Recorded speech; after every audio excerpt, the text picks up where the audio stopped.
Are you sure I have to open the show like this, Pika? You are the executive producer, and you make the show notes. I'm just the talent, and I read what you write. So, okay. He wants a musical opening, just in case there are like people like wandering in late and finding their seats, and they have their beverages in their hands and concessions and ready to enjoy the show. Da da da da da da da da da da da da. Well, I've seen so many things. I've been all over the world. Well, I've had ups and downs. I've been over for a while. I thought I knew everything between the bad and the good. Guess I was wrong because I misunderstood about girls. Girls. That's right. Well, when I was young, my daddy sat down with me. He said a good life is hard if you don't know what you need. Well, I guess he was right, because that's the way it's been. There's just one thing I just can't understand, and that's girls. They want to tell you that they love you. Girls, they're soft and they're warm when you hug them. Girls, they'll tease and hurt you when you need them. Girls, they'll cry when you say that you'll leave them. Tell her what I told you. Tell her what she tells you. Tell her what you want to. All right, I'm done. You know that I'm pitch perfect, Pika. This is not fair. Not fair at all. I mean, we could be getting some kind of copyright strike due to my pitch perfect karaoke. That's right. Welcome back. It's time. It's 3 p.m. U.S. Eastern on a Sunday. We are live from our Boston studios, which is down the street from the corner, and a Dunkin' Donuts as well. This is before a live studio audience of my stuffed animals and yourself. Welcome. It's time for the Comics Talk with Reverend Sully here at your dojo for tactical and practical spirituality, home of the MGTOW Morning Show, where we have incel pride. We are incel strong.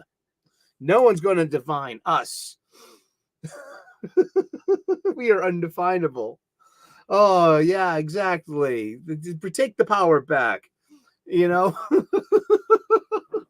How are you? It's our Sunday magazine show, our live stream. We talk about comic books here. We're going to talk about new releases that I've read, and we also like to play What's in the Bag? What's in the bag? That's right. The ubiquitous brown paper flat bag that I get from my local comic book shop, my LCS. It's where I get my funny books weekly. I go every Wednesday. And, I've missed maybe 3 Wednesdays in the past year and a half. But also, not only do I get my new releases and my back issues, I get my supplies there. That's right. So, I've been in my spare time, sometimes on shows, like I just sandbag a bunch of bags and boards because you're going to need them. And I know I need them because I need a bag and board. Like I got stacks of new releases that they need bags and they need boards, and then I need to put them in the boxes that I buy for them. So this is a couple of months worth of comics that I need to attend to, one could say. All right, let's get to it. And I also like to take this opportunity to say that I hope you get your ass out of your seat and you get your feet on the street and go down to your local comic book shop. That's right. And spend your money there. Buy your supplies there. I buy my supplies at my local comic book shop. Hey, Lane Kramer. Welcome. How are you? Hey, James. How are you doing today? And we will be talking about Ultimate X-Men. And, wow, you dropped Captain America. Ooh, indeed. We'll talk about Captain America 7 just a little bit because we're getting to that. We're getting to the new releases. And I got some hot chocolate to give me a little boost. And then some Sunday dinner. We're having Chinese food tonight. That's right. We got I got some pork fried rice, some boneless spare ribs, and some sweet and sour chicken. And I'm all set. And some duck sauce and some chopsticks, because I eat with chopsticks. It's really, yeah, eating with chopsticks. I decided a long time ago that I believe in reincarnation. And then the probability is outstanding that I've had to have been Asian a few times in these lives. And so I stopped thinking and just started eating with the chopsticks. And it came back to me naturally, like in some spiritual muscle memory. It's amazing. I just started eating. And yeah, Captain America is just, it's J. Michael Straczynski. Maybe he's writing like a sentimental older individual. I don't know. It's really, and it seems for me tonight is going to be a YouTube stream for dinner, since it starts at 6 p.m. Central Standard. Indeed. Well, let's see. What's on the menu for comic books? What did you get this week? I got... What did I buy? I read Marvel comics. I read one DC comic this week. There were no DC comics in the pirate chest. That happens. I'm just blessed and grateful to get free comic books as is. Let's see what I got. 1, 2, 3, 4 books this week, and one of them, because I'm starting to use my pull list, and actually hold on. Let's got 1, we got 2, we got 3, we got 4, and one of them's waiting for me at the shop because we had a miscommunication over something, but yet it all turned out well. And I'll tell you about it when it's time to talk about that. I picked up literally 5 books. I have picked up 5 books this week, Lane, to be, and one of them was a double by mistake, and I'll tell you that one too.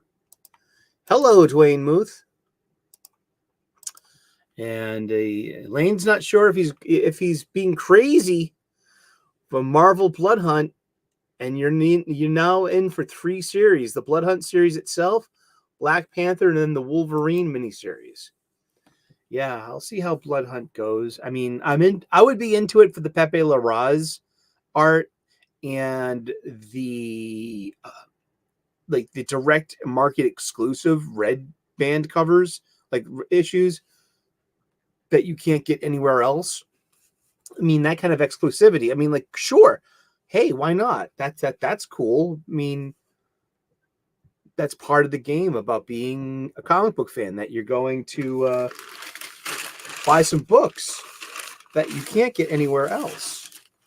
Let's start bagging and boarding. You found Kneel Before Zod #2 in its variant cover.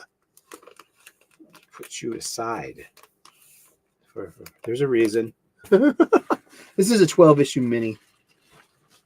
Well, what did we read? Well, there's 1, 2, 3, 4, 5, 6, 7, 8, 9, 10, 11, 12, 13, 14, 15, 16 Marvel comics I read this week. And then I also got my, I think once a month I also get an Image and sometimes Dark Horse, like grab bag full of digital pirate chest full of them. So I did read a 1, 2, 3, 4, 5, 6, 7, 8, 9, 10, 11, 12, about 12 or 13 Image comics. Yeah. And these are all books that I'm kind of not reading. A few of them I'm tuned into. We'll talk about that when it's time to talk about Image comics. But we've got plenty of books. And yeah, just once in a while, like, there are no DC comics that week. And I'm, they're free. What do you want, man? Just like the Blues Brothers say, what do you want for nothing? Rubber biscuit? Well, hey, a wish sandwich is when you got 2 slices of bread and you wish you had some meat, you go hungry. Bow, bow, bow. Hey, what a hey, what a oh, what a hey, what a oh, what a hey, what a hey, what a hey, what a what do you want for nothing? A rubber biscuit? Bow, bow, bow, bow, bow, bow. That is from the Blues Brothers, a.k.a. Dan Aykroyd and John Belushi. Oh, boy. It's great. Incel Mania weekend. Thank you. I'm doing something new on my morning show. I'm calling it MGTOW Mornings, and men going their own way, and being incel strong and incel pride. You know what I mean? And just like, and then really loop it back into spirituality and gratitude and in blessings. And then that is the power which we have over those labels and those feelings. So come aboard. We talk about more than comic books here. We talk about food, and we talk about spirituality and blessings. So I'm starting to do a more of a satirical approach to my morning gratitude show, throw a new spin on it. And it's called the MGTOW Morning. Men going their own way. All right. We had Avengers number 11 written by Jed McKay and art by Evan Fiorelli. And it's a one-shot issue. It's a one-off. And it was fun. And it was lighthearted. The art was decent. Jed McKay's doing a decent job, I guess, with Avengers. He's going somewhere with this. It's just competent superhero storytelling. There you go. And we have the return of Jarvis. Yes, Jarvis, the butler, the real human butler. Remember, the MCU, the Marvel Cinematic Universe, has always had its divergences. Some of them we talk about more than others. And one of them that we never talk about is that Jarvis was not the voice of Paul Bettany and Tony Stark's AI of his suit that later becomes Vision. Jarvis was a human being, a butler, and he was the butler of Avengers Mansion. Basically an employee of Tony Stark. And Jarvis is one of the Avengers in a way. You probably see, because Philip Coulson wasn't really a character, I don't think so, until that first Avengers movie. And maybe Coulson had that Jarvis role, in a way. Maybe. What do you think? But yeah, it's the return of Jarvis and going to what's it called? The Infinite City, the Absolute City, the Impossible City, which is the new headquarters for the Earth's mightiest heroes. And I'm looking at it now. It's not entirely great. It's very talky, and there is some action here, a little bit. And there's an awkward, moment between Wanda and Vision. They're not together. Sure, okay. Yeah, I don't get it. That's okay. I remain here just to read comic books and have a good time with them. There's a Captain America number 7 by J. Michael Straczynski with art by Carlos Magno. And not really happy with the art. It's some weird kind of theater kid stuff going on in Captain America this month and probably next. It's called Intermezzo, part 1 of 2. And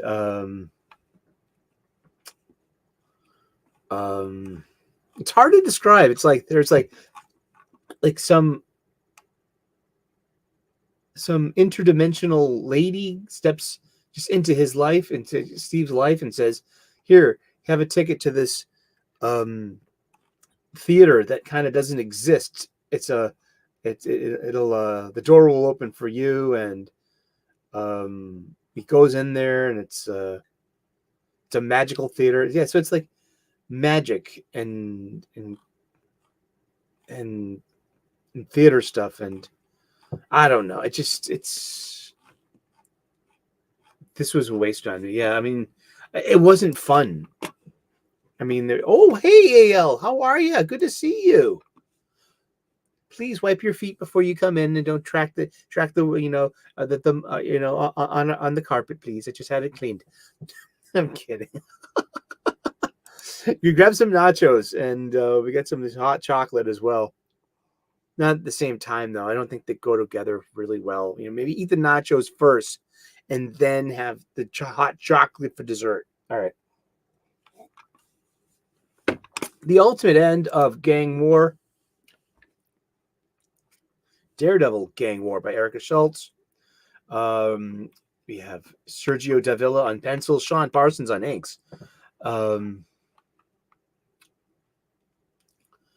And there's a female Wolverine clone. Has been Madame Mask's Hitwoman and Elektra Daredevil's major adversary. And there's a nice interaction between Miles Morales and Elektra on a rooftop at the beginning. It's just for an excuse to call each other Daredevil and Spider-Man. I'm totally, that's like, yeah. And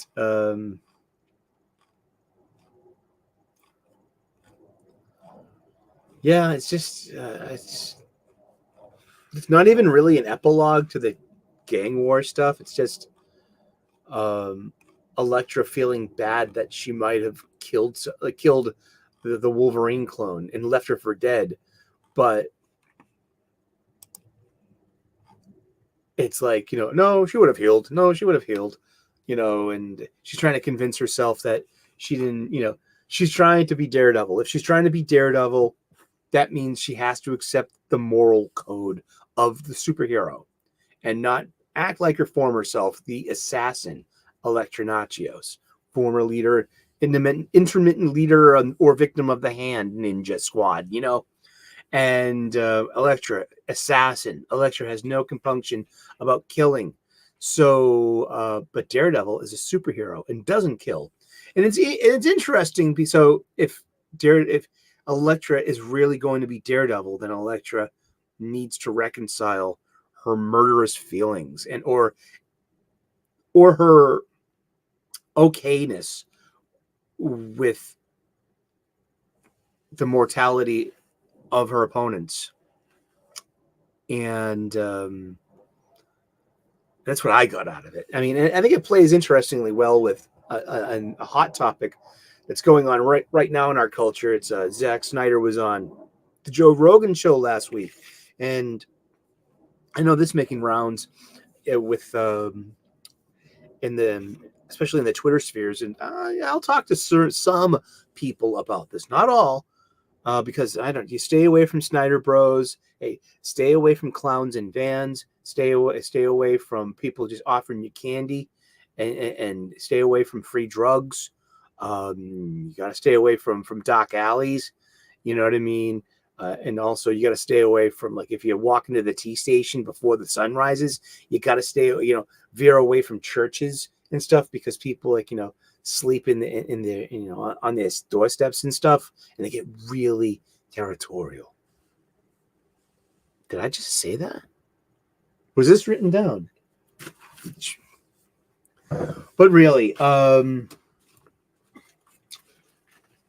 we are we are bagging and boarding today.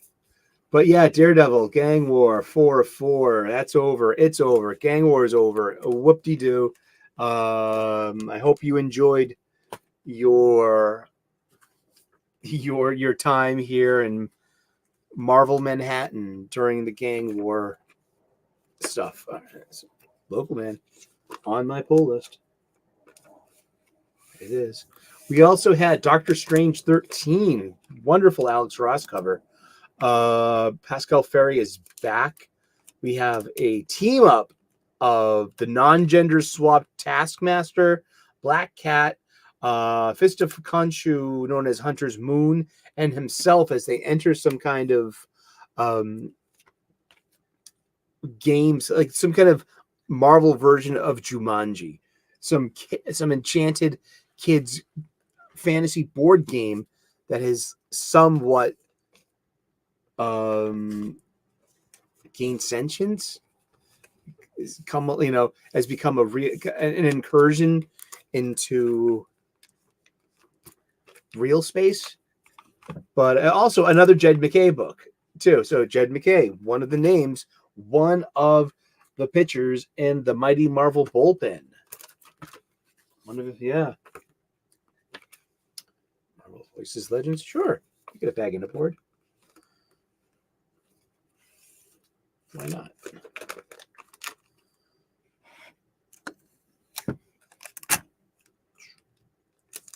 One piece of tape. Here you go.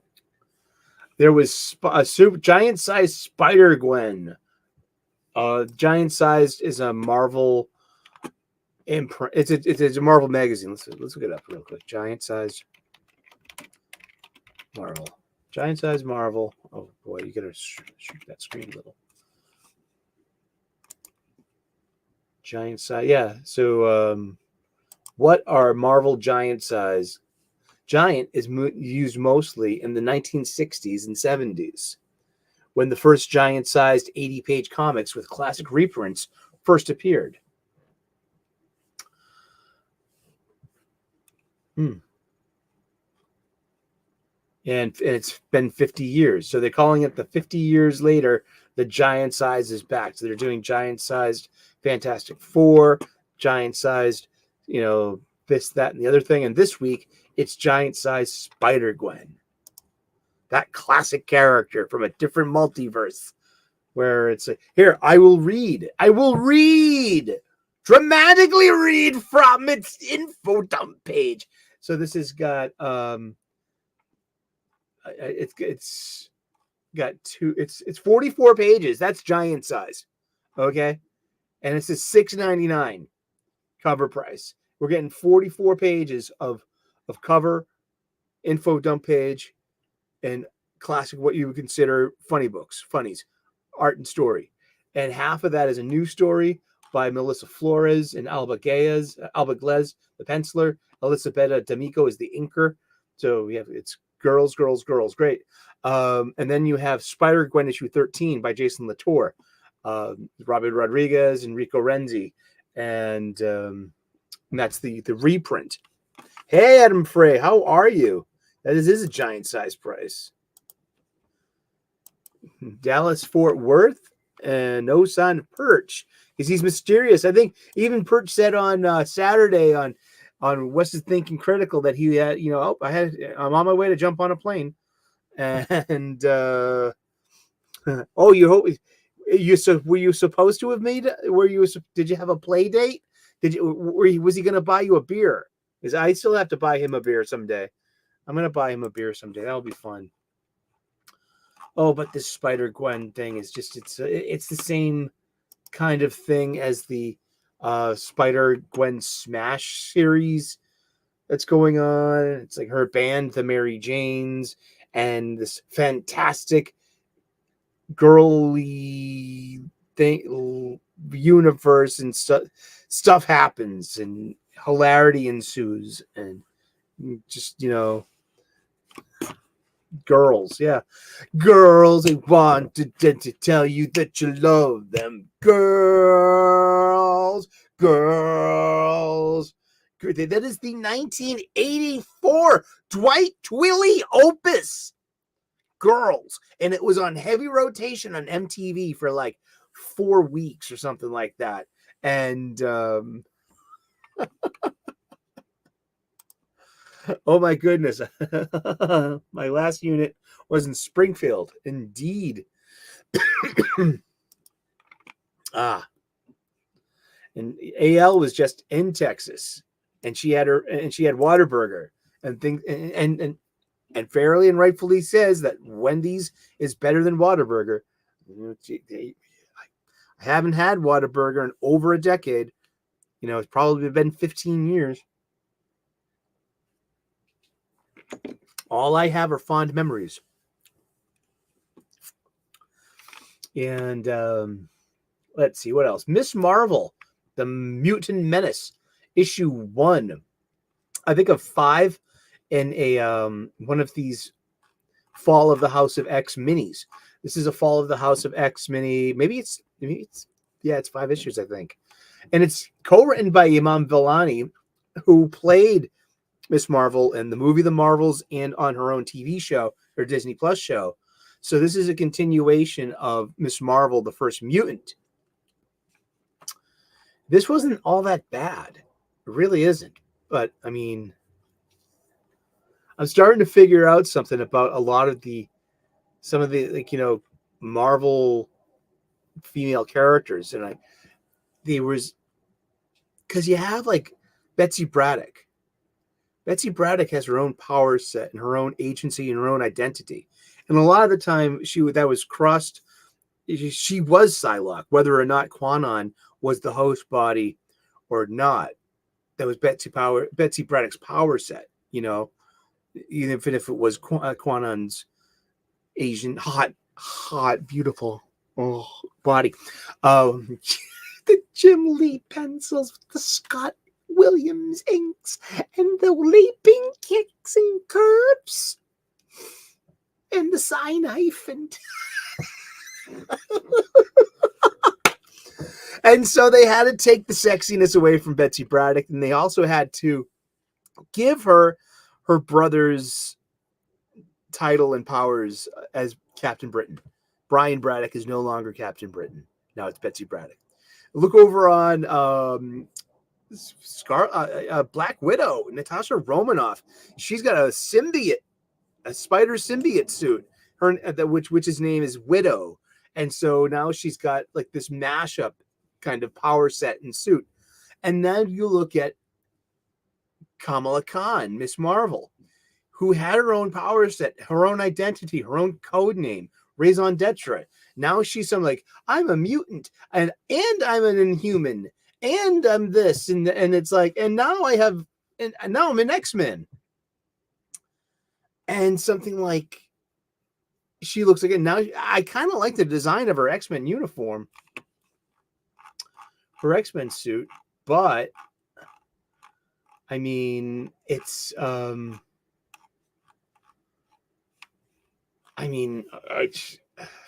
maybe it's supposed to look, you know, like really cosplay friendly, because she's got these like yellow Doc Martin boots with black laces. You know what I mean? That looks like so doable. And you just need a nice long red, scarf, But would you, if you weren't a Muslim girl, could you even cosplay as Kamala Khan? And, seriously, I'm just asking questions. Yeah, huh? And it's also left us with a couple of like really cutesy moments between Wolverine, like an Uncle Wolverine, and Wolverine's roommate Deadpool, and yeah, Psylocke is greater than Betsy Braddock. Yes, indeed. Oh, here comes the patty was thin and dry, spicy ketchup and tasted like someone stirred chili powder into Heinz ketchup. It could be, could be the secret recipe. You could be outing them right now with their secret recipe, telling the world how to make spicy ketchup, like the Whataburger way. We had Sensational She-Hulk #6, written by Rainbow Rowell, with art by Igawara. Oh, did I even read that? What I was gonna say I was gonna read? Was it Doctor Strange? Was it no? Okay, I was gonna read Spider-Gwen. That's right. Okay, I'm trying to do this more and more, especially because I've come to really respect the hell out of the Marvel info dump page, and it's usually it's in the opening pages. It shares with the credits of the page. I'll share it. I mean, like I said, I don't like sharing the new stuff, the pirate stuff too much. Because, right here, we'll share this.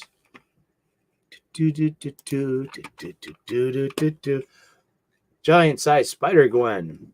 When teenager Gwen Stacy suits up in her synthetic symbiotic suit and web shooters, she gains amazing powers, a spider sense that warns her of danger, the ability to stick to walls with her adhesive fingertips and toes, the proportional speed and strength of a spider, and the ability to throw and swing from webs.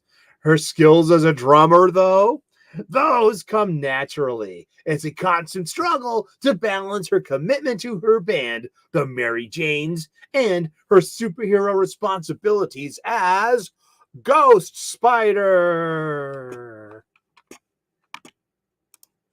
That's your info dump for Gwen Stacy, for Spider Gwen. She's from a different Earth, Earth 65, I believe. If that's even like, her original Earth, didn't she come from a different Earth and then settled on Earth 65? And now she's going to come to Earth 616? I don't know. I don't really care. This isn't made for me, and I'm not going to punch down on it because that would make me bad.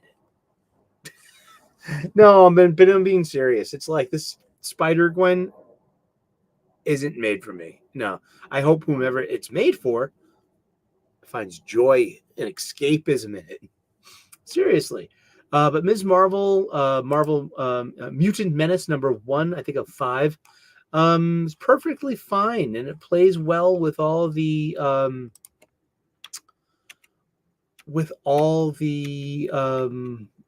Fall of X stuff going on. Yes, and it has some like horror. It's not made for me. It's not. I mean, I think it's made for younger people, and maybe even made for girls. That's fine. A bunch of that this week. Sensational She-Hulk by Rainbow Rowell and Iguera, and who I'm pretty sure I remember that person from Y the Last Man. Yeah, and it's just, this is probably it's probably doing better story-wise than what the Disney Plus show was trying to offer us. But this has got to be like what the Disney Plus show wanted to be. Not a lot of superheroics, more like quirkiness and like, oh, my funny life because I'm a gamma irradiated 8 foot tall green woman who's also an attorney at law. And my boyfriend is radioactive, the Jack of Hearts. And I mean, this is, again, it's like, this isn't made for me. It's like, I mean, the art in it is okay, and it's cute, and it's quirky, and it kind of should maybe remind you of like Sex in the City, perhaps, the HBO television show of the late 90s and early 2000s with Sarah Jessica Parker, Kim Cattrall, Kirsten Davis. I actually love that show. It's a good 22-minute sitcom. It's well-crafted episodes. It's got the goods. It really does.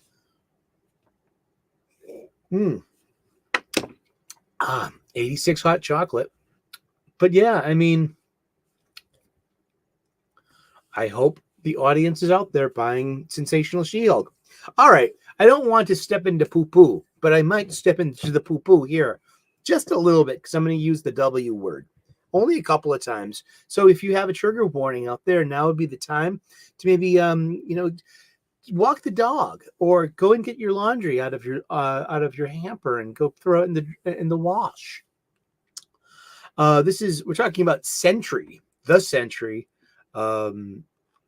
issue 4 of 4, written by Jason Liu, art by Luigi Zagria, and here I'll read the blurb because this is from the It's called Legacy, Part 4. Dun, dun, dun. When multiple seemingly unrelated events pointed to the return of the Sentry, a.k.a. Bob Reynolds, who was infected by, the Void, and was this kind of just evil, overpowered superhero. It's like almost Superman-like pastiche.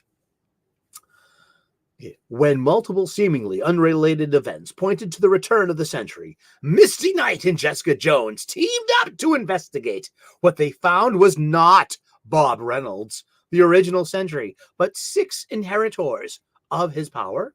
Mallory Gibbs, a disabled journalist from New York City. Ryan Topper, a teenager from Ohio. Farhad Anad, a Brooklyn delivery cyclist. Marv Chow, a professional traveling illusionist. Rosalinda Bruno, a Times Square department store clerk. And Denise Durya, a Roxcom Canada executive. But while Misty and Jessica, I just read all that. All these people we have to pay attention to. Well, yeah, just keep going with it. But while Misty and Jessica raced to find the new sentries, Ryan tracked them down himself to kill them and steal their powers. And now Mallory alone, the disabled journalist from New York, she gets around assisted with a wheelchair or in crutches, and she's got a black dad and a white mom, and she's a journalist. And and Ryan, who's from Ohio, he's a white kid. He's the angry teenager from Ohio. And is he a ginger? I think he's a ginger too. He's blonde here, but yeah, he's close enough to a ginger, huh? But what Ryan did was kill the other 4 sentries, all who are of different, people on the spectrum and the people of color. So he's victimized, 4, this white teenager has taken the power away and killed, and so therefore kind of colonized these 4 different people of color, and only one woman of color who's also got the intersectional disabled thing. And I don't know if she's likes girls or not. Did they even, is that even the story? I don't know. Does it matter? But this has got to be, the Sentry is a great thing to point out and be like, this is a woke comic. Yeah, I said it. I said it. Oh no, I'm waiting for the skies to open up. There's a hand of God to come and touch me and be like, you bastard child, you said woke. Wokey, wokey, woke, woke, woke. I hope that doesn't get clipped. But seriously, no, this is also this week's coming from Image Comics Adventure Man. Wow, I mean, okay, I hope this character catches on. At the end of it, it's spoilers. I mean, yeah, it's just the girl wins, and she assumes all the Sentry powers and reunites the powers, and has a new name, and is going forward, and breaking breaking her bonds and getting out of the chair. And I think, or maybe will the chair be part of it? Who knows? I don't know. Yeah, I mean, this is the Sentry is one woke comic, and that's it. I mean, I'm not just. Bill Maher had a great thing to say about the usage of the word woke. I don't use it much anymore. I mean, it's lost any relevancy. People will just want to judge you. And lefty progressives have some weird fucking thing. They're always like, oh, well, define woke then. They're trying to paint you into a corner, or it's just it's a bad fucking argument trick. And you don't have, I mean, no, I mean, I do usually call it something else instead, academic postmodernism with intersectional critical theories. That's what, instead of saying the word woke, I'll use that instead. Academic postmodernism with intersectional critical theories, because that is literally what what Bill Maher said, that woke started off as a good word and a good idea, but over time it's morphed into something else and something derisive, specifically academic postmodernism with intersectional critical theories. Seriously. But was it a good comic book? Was it a good superhero story? It was quite run of the mill, to be honest with you. I mean, I just think that the trappings of the story were just have all the box checking, as we call these days, the box checking. But underneath all the box checking and underneath the veneer of what our outward appearance would be, or our identity, or what our labels are. You had a bad guy and you had a good guy, and you had the bad guy try to take all the power, and you had the good guy get kind of beat and then overcome the limitations to win. So I guess, but issues 1, 2, and 3 of Century were a drag. And this was the best issue of them. Kind of like also Thanos number 4, which also came out this week. Thanos 4 of 4. Once again, it was like issues 1, 2, and 3. Like, what a bore. But issue 4 of Thanos, like issue 4 of the Century, magically enough, it just lands the plane, lands the story, and that's that. Moon Man number 1 by Kid Cudi. Is it Cudi?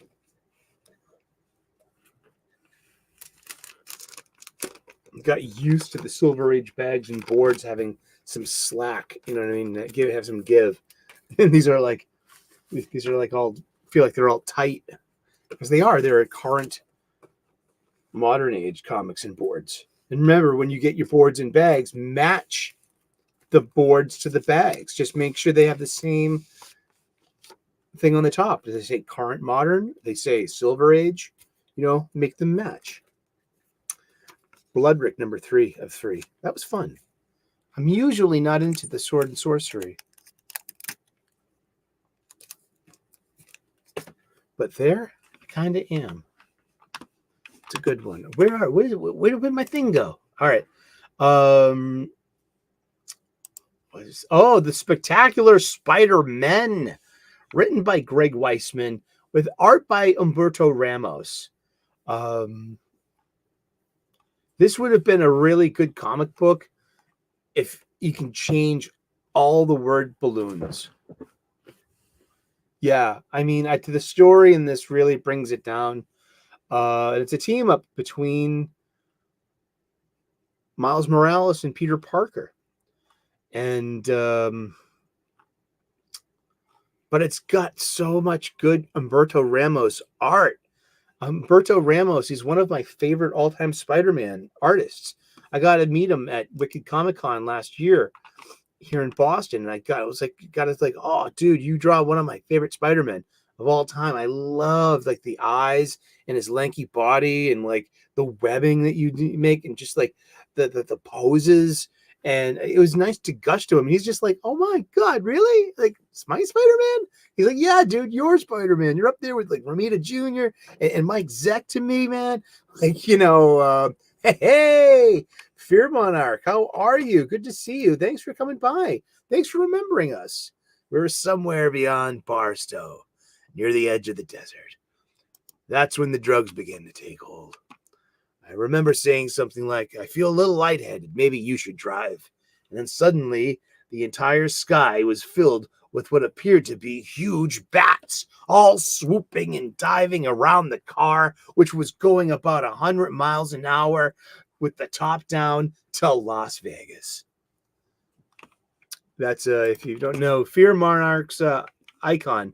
That's the Dr. Hunter S. Thompson, author of Fear and Loathing in Las Vegas and other things. Gonzo journalism, back when Rolling Stone magazine was cool. See, Rolling Stone magazine has always been a bit, I don't know if it was lefty. It was always been progressive, and it's always been anti-establishment, and especially anti-Republican too, because but nowadays it's I hear you. That's where I'm going once I'm up. The devil's lettuce is calling me. I hear you. I hear you. You hear me?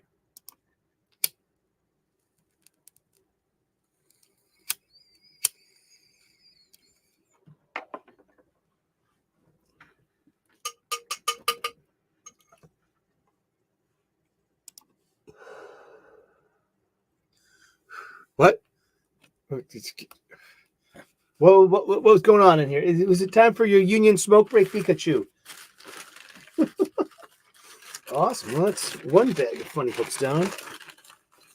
Almost time to retire this bag. I think we'll get one more use out of this. I like reusing these bags for as long as they'll hold out. If they disintegrate, they have served their purpose. Like this one. Look at the corner on that. I think it's time. Oh yeah, this one's done. And I even put a piece of tape on there too.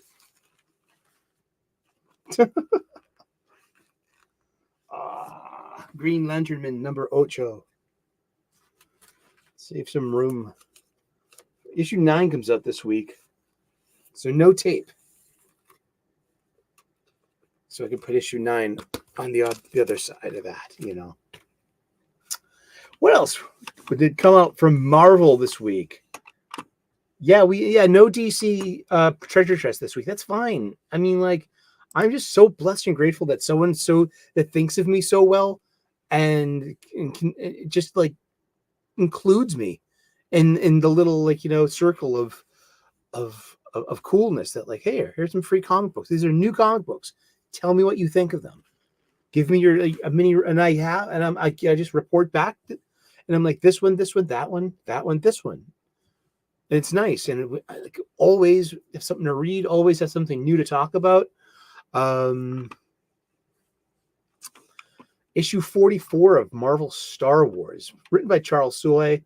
It's the trial of Lando Calrissian. We are in the post Dark Droids world of Star Wars. Like I said, I like to read this. I like to read these things. Here, I'll read this to you. Dun, dun, dun, dun, dun. The Trial of Lando Calrissian. Part 1. Opening arguments. After Lobot's neural implants began to fail him, Lando took his unwell friend to Jabba the Hutt's palace, where the talkie droid who once helped them resides. In order to assure the droid's cooperation in helping his friend, Lando was forced to reveal to his fellow rebels every painful detail of his dealings with Jabba the Hutt, including selling sensitive secrets of the Rebel Alliance. Lobot was saved, but now Lando has to face the consequences of his actions. It's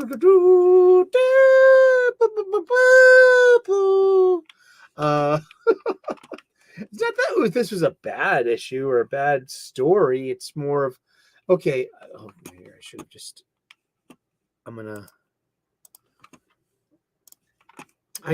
this is some presentism.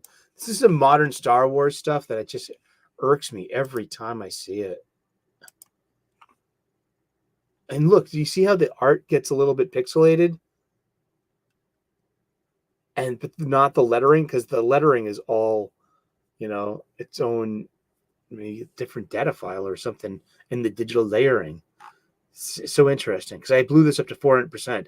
So we're on we have Mon Mothma on the Hollow. We've got Admiral Akbar, General Crix Madine, and Princess Leia Organa of Alderaan. Now, only lately with the modern, storytelling, Lucas Group's, Lucas Story Group. Thank you very much. I'm a professional fan of. With Lucas Story Group, they've been pushing this narrative of a general Organa for the past few years. So you'll see something such as this, General Organa. She was never referred to as General Organa in the original trilogy. This only came about with mainly because of the sequel trilogy, and she was General Organa of the Resistance. The resistance to the First Order. The Resistance being the legitimate agents of the New Republic. But the new what happened with the new, if you can only know this, if you know this, like little, like these pieces of story groups fluff in the new Disney canon, that after the post Empire days, that the New Republic got away from having a standing navy and a standing fleet, and that's what kind of allowed the First Order to get such a grip on the galaxy and the core systems, and the outer rim too, because that's where they came from. Hey Mo, how you doing? Good to see you. Happy Ramadan, brother. It's the first day of Ramadan, and I hope you bear your fasts well, and yeah, and AL, yes, we hope that your friend's doing better. AL's been such a good friend, and hanging out with them, while they recover, and that's God's work. Yeah, tomorrow is the first day of Ramadan, so be blessed. And but yeah, General Organa. Okay, this is my argument. Okay, so I need to be able to tell this to like the younger fans who blindly just accept this General Organa thing of like during the original trilogy. Listen, she's the Princess of Alderaan, and I just thought of this in this argument, kind of being one of the sole survivors of Alderaan. Her parents are dead. Bail, is it Queen Jamila? Is that who's Leia's adoptive mother's name? I can look it up, but no. I'm here for the conversation. Wouldn't she be Queen Leia of Alderaan? And you just like in Krull. I was watching Krull the other night. No, you're not just a boy. You're the king, because your father's dead. That's the cold open of Krull, 1980, 2 movie. Sci-fi stuff, great stuff. But and I was like, wait a second, would this apply to Princess Leia? Why isn't she being referred to as Queen Leia of Alderaan by the end of Return of the Jedi? Because you know what? Queen, even princess, but queen, royalty is over rank. Queen is so much higher than general or admiral. Seriously, that is, you are the regent or the regess. You are the head of state. Generals work for the head of state and the population. I mean, I don't know. I'm Mo, I'm very jealous of you. Most of us here are. I actually just deleted all of my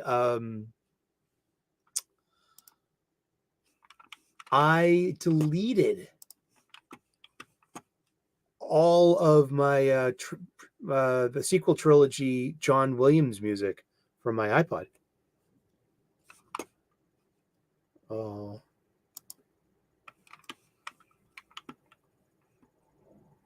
Well, you'll know by the light in his eyes if there's when they're present with you. And those moments will happen, and so keep striving for those moments, and God bless you. Hey, George Lucas, we were just talking about you again. But yeah, queens used to knight people. I mean, just Leia would be the head of state. She, I mean, the general organo thing. That's just some weird academic postmodernism with intersectional critical theory. That, you know, I don't know. No, Leia is not a general. She's Princess Leia. Oh my gee, I mean, just oh boy, I can see. Is this because Han is General Solo, and they have to be like, you know, she has to have attained that form because she's being called General Organa, and this goes, you know, back a couple of years to other Star Wars comics where General Rieekan is calling Leia General on Hoth during Empire Strikes Back, and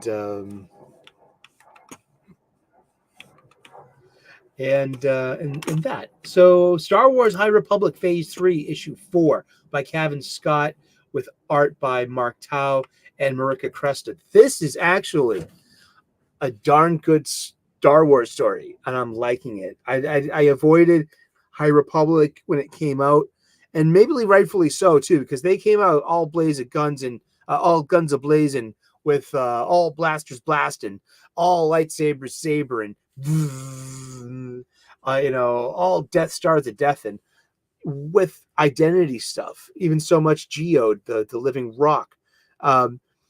The only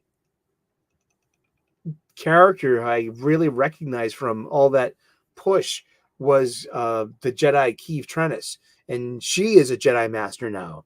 And it's because so now it's a few years into the High Republic story, and there's a huge galactic level Star Wars threat and big bad involved in there with the Nil and the Eye of the Storm, and that which is a really good antagonist for the Jedi. I mean, and it's just we got Trandoshans, the, you know, Bosk's lizard people. We've got Twi'leks. We've got we've got Rhodians. We've got just it's this. We've got Hutt. We've got such a lived-in space here that is very familiar, and it's actually, you know, if you're a Star Wars fan and you're looking for something to take a chance on, try Star Wars: The Shadows of Starlight, numbers 1 through 4. Try this Star Wars: The High Republic, Volume 3, Phase 3, Issue 1, Issue 2. This is Issue 4. You can follow it. It's easy, and it's let your guard down a bit. You know what I mean? Allow yourself to let this into your head and your heart. Maybe it might impress you. It could. It impressed me, and I'm very grateful that, like, you know what, in a sea of all of this negativity, in a like, you know, a fandom, like the fandom menace. I love that term. I thought it was so clever, and I met a whole lot of people through the fandom menace. I got turned on to this YouTube thing through the fandom menace, you know, and it was good to know that people out there felt like me, lifelong Star Wars fans that were saying, "What the hell? What the fuck? What?" Yeah. And oh, God bless you. Seriously, that's great. That's the Lord's work you're doing, and yeah, indeed. So yeah, there are some decent Star Wars out there. It is out there. Maybe I should buy it. Now here's one that's just okay. People have been talking about this one. X-Men number 32 by Jerry Duggan and art by Phil Noto. It's we only got 3 more issues left until we revert back to an issue 1. X-Men are going to have 2 major writers over 2 major books. One by Gail Simone and the other will be Jed McKay. Will I be tuned into it? I don't know. It doesn't look like It looks like it's spinning directly out of the Krakoan age with but let's see. I like Phil Notto's art. I do. And this has been probably my least favorite Phil Notto book I've ever read. And I don't say that to, like, just to pick on him. I'm not. I've been reading Notto for over a decade. I like his photorealism. I think he draws really pretty women, and just not here. And but that's the whole point. Is Ileana is supposed to have been exhausted, and she's not supposed to look too good until she's restored by the very end of the book. And but Nato also has very kind of flat-footed action scenes, but that's been something I've noticed about his style. It's like, hey, you have to take the bad with the good in a way. He draws great portrait stuff. He draws great sensitive stuff, conversational stuff, people talking and people, exchanges for dialogues, expressions, very pretty people. He's got, he does all the amazing work on Star Wars books. He's doing he's been doing the covers of the Star Wars magazines for Marvel for years. He does a really good job. I usually really like Notto's work. This book, not so much. And it was, and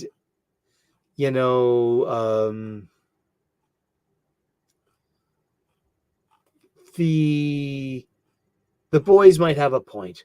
All my friends don't like this book because they're like, the X-Men are kill crazy.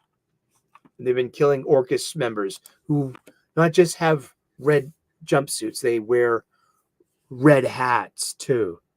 Against the anti-mutant bigot group, the fascists.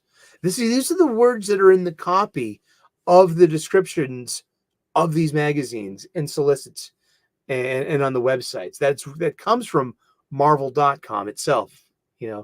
You might have seen that episode last week when we covered that. And how it's like there's just so much real world weight to those words. Oh gosh, can we just please talk about something else and not your problems with your political opposites? No, the X-Men aren't your personal allegory. They're for the please. So this, I'm used to saying at this point that Jerry Duggan is like hot or cold with, usually whatever I'm reading with him. People, I just don't have the same problem with them that most do, and he gets a lot of guff from people on my side of the aisle. But this issue was a miss for me. What If Aliens? Number 1. It's an interesting concept. It's the 20th Century Studios imprint, and so Disney owns Fox now, and Disney owns Marvel. So the Fox stable of titles goes to Marvel now. That's Predator, and that's Aliens. Where's the Avatar book? I mean, why not have where's James Cameron's Avatar stuff? I mean, seriously. But this is what if, the old Marvel standby. What if? And this is what if Carter Burke had lived. Who's Carter Burke? You might remember Carter Burke as he was one of the characters in 1986's Jim Cameron's Aliens, the sequel to Alien, where we had the Space Marines. And Carter Burke was the smarmy corporate executive sent by the Weyland-Yutani Corporation to get a specimen. Yeah, he was played by Paul Reiser, who would later on go on to be in an NBC sitcom called Mad About You. That was big and huge. So Carter Burke gets his just desserts in the movie in Act 2, and this is about what if his character lived and got off of was it LV? Was it Hadley's Hope by then? Was it LV? Yeah, it was Hadley's Hope by then. LV 426. I wish this just came back to me real quick, and then I saw it in the narrative caption after that. I was very close. Yeah, I'm a huge fan of xenomorphs and aliens. But its concept comes from Paul Reiser and his son Leon. And but it's written by Hans Rodenoff and Adam Goldberg. And it also has a Phil Notto cover. Seriously, I'm talking about Phil Notto. I'll share this cover. Share screen, share screen, share screen with the people. Share screen. You too can share the screen. And I'll blow this up to 400 so we can see it. What if aliens? Yeah, see the 20th Century Studios? That's the imprint. What if number one? But this is going to be a limited series. So this is one of what, 2 or 3. Co-written with the actor himself, Paul Reiser. They have top billing. That's Phil Notto work, all right. That he's very photorealistic. He's good at nailing like licensed property stuff. That's why he's great on Star Wars, because you have all those likeness rights, all of these classic characters. He's got this, he's got a pitch perfect Harrison Ford and Mark Hamill and Carrie Fisher. But see, concept but this is part 1 written by Rodenoff and Goldberg. It doesn't say. What about part 2? Maybe part 2 will be written by Paul Reiser himself. And that's what a Dropbox looks like. And Phoebe Swiss, yeah, that's right. Ursula was on Mad About You. And we have Weapon X-Men number 1. I think it's one of 5. It doesn't have any trade dress on it, such as The Fall of the House of X. But I'll read it. I'll read this blurb to you. This is it's written by Christos Gage, art by Yildiray Sinar.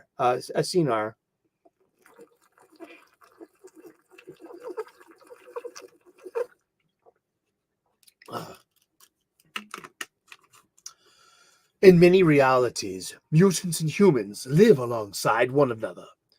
Mutants are people whose X genes grant them special abilities. Over the course of history, this has often caused fear and suspicion in the rest of the population. Some mutants believe in peaceful coexistence with humans. Others believe mutants will only be safe once they have total rule. In one reality, a fierce battle between these opposing sides led to the creation of an evil so powerful. How powerful was it? So powerful, it now threatens the multiverse. And there's only one team of mutants who stands a chance of stopping it. And it's a multiverse team of different Wolverines. We have Jane Howlett, a gender-swapped steampunk version of James Howlett. We have the Age of Apocalypse Logan, with the red stripes in one hand. And we have Fat Wolverine from Alex Ross, his Earth X series, which is it's actually it's a really funny. It's Wolverine as a middle-aged older guy, and like he's like married. I think he's married to Jean, and they're just both middle-aged looking people. They've both gone pear-shaped, and they don't do the superhero adventuring anymore. Then there's the classic old man Logan, along with zombie Logan, and a Jean Grey Phoenix that leads this team of Wolverines. And it's kind of funny because they're doing the same thing over on Wolverine itself with Sabretooth War, the 10-part $4.99 per issue. It's going to cost me $50 in floppies altogether. I'm getting them all. I like this story. But I'm about to spend $50 on Wolverine Sabretooth War. In all seriousness, Mo, have a great night. Thank you so much for dropping by. Happy Ramadan to you and your family and your friends, and peace to everyone in the Middle East and in Saudi Arabia. God bless. Thank you so very much, and I hope you and to all my Muslim friends out there, be extra kind to all your Muslim friends out there. They'll be fasting for the next 40 days or so no food or water during daylight. So I work with a very international and diverse group, where I ply my trade. So it's, we do say happy Ramadan. I literally quit smoking cigarettes for Ramadan. I'm a spiritual guy of independent faith. I wanted to do something special and respect the Lord and myself. So about 17 years ago, was it 17? Yeah, I guess 2000. Wait a second. Yeah, 19 years ago. Wow, 19 years ago? 18 or 19 years ago. Okay. I stopped smoking cigarettes, and I did it at Ramadan. And I said the first 40 days were between me and the Lord, and after that would be between me and me. So I was over a pack a day smoker for 13 years, and I gave up smoking cigarettes for Ramadan. So, and that was, about 18 years ago. It's, wow. Let's call it 18 years. Yeah. That sounds right. Yeah. So too many Wolverines, kind of. Yeah. Huh? But also that we have a multiverse squad of different Sabretooths going on right now at Sabretooth War on Wolverine by LaValle and Percy. So it's like, it's kind of, been done, but, yeah, and they're doing it again. And, but was it good? It was okay. It was a lot better than X-Men 32, I'll tell you that. More fun too. But something about just like the end of an issue sometimes, and raising stakes to some kind of fever pitch. It's just, I don't know. There was Venom issue 31, written by Torrin Grönbeck. This was actually really good. This is a crossover between Torrin Grönbeck's new Carnage book, and I've been reading it. I've been actually enjoying that one too. It's over the top. It's kind of gross, and I kind of like it. So this is called Like Father, Like Son, Symbiosis Necrosis, Part 1. You want me to read you the blurb? Do you want to know what's going on in your average Venom book? Post, King of the Null and the King of the Black, whatever.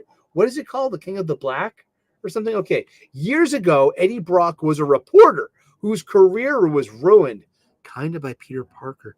And he contemplated ending his own life, but he's found a kindred spirit, an extraterrestrial parasitic alien called a symbiote.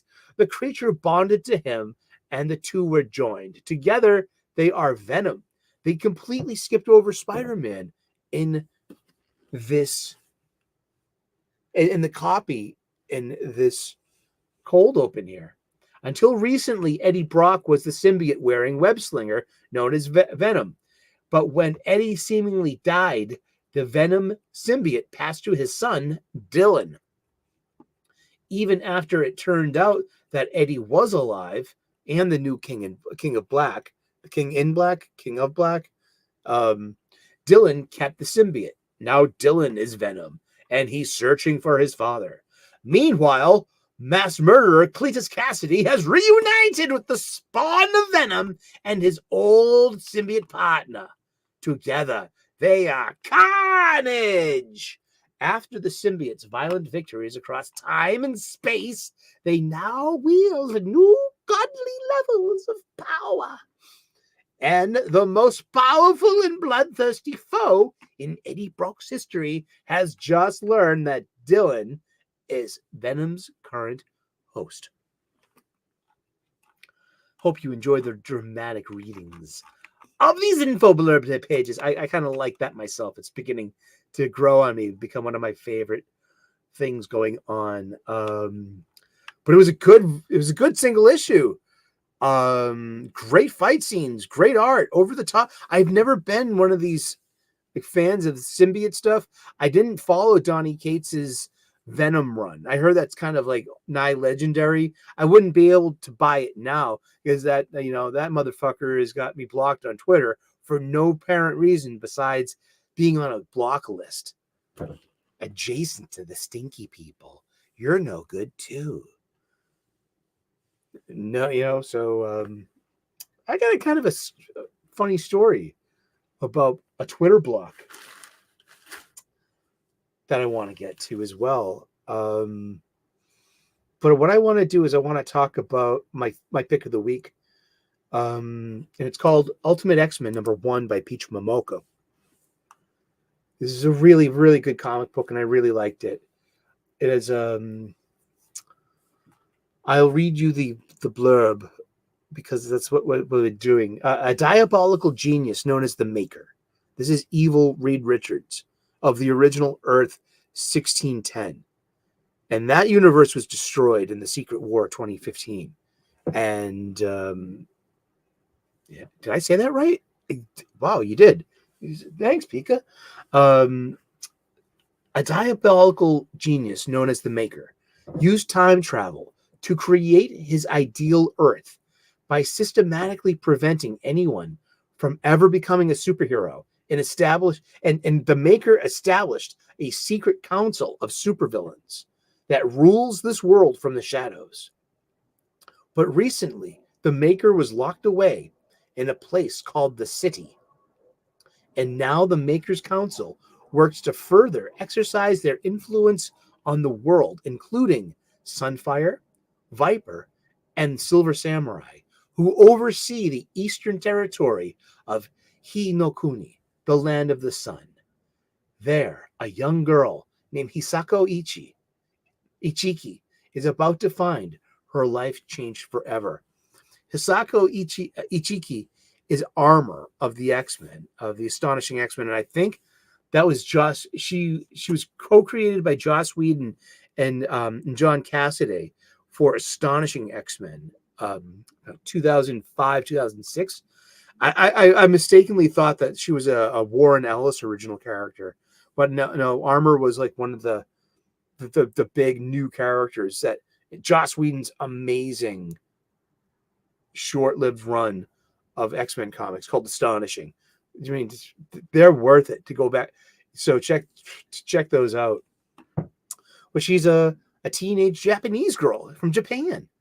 She's a Japanese schoolgirl. She's, she might look like the quintessential typical teenage Japanese girl. Petite, perhaps just maybe shy. But what she has, she's a mutant. And her mutant power is that she's got a translucent power energy shell around her that the only thing that can go through it would be adamantium. Yeah, and so I really like Armor as a character. I like her power set, and then this blank slate of the Ultimate Universe. Now we have Ultimate X-Men. And we're given Peach Momoko, who's doing the story and the art. So she's doing line work, inks, and colors. And the story, too. And she's not doing the lettering. All right. But, and it's I've been looking forward to this. Peach Momoko is my cup of tea when it comes to art and storytelling. She's done I'm not too very well versed in her, but the very few things that I've come across, I usually buy. Like she did a Star Wars Vision story, and it was just so kind of out there. I mean, it was kind of almost hard to follow. She did a segment too in Star Wars Darth Vader, red, white, and black, white, and red. And it was very dreamy, very surreal, a little abstract. but it was all very artistic, a little challenging, and creepy. And I like her look. And and what I liked about this specific issue, it's a good issue, number one. Now, a lot of people said, hey, there's like no fighting in this, no X-Men in this, no uniforms in this. And I'm like, it's just an issue one. I think we need to, I don't know how many times people have said to me, oh, this show doesn't really pick up until season 3. And I'm like, I got to put up with 2 seasons of wanking until we get to the good stuff. And now this is just the first issue. I don't think we're going to be waiting very long until things start to happen. But things do happen, and it's very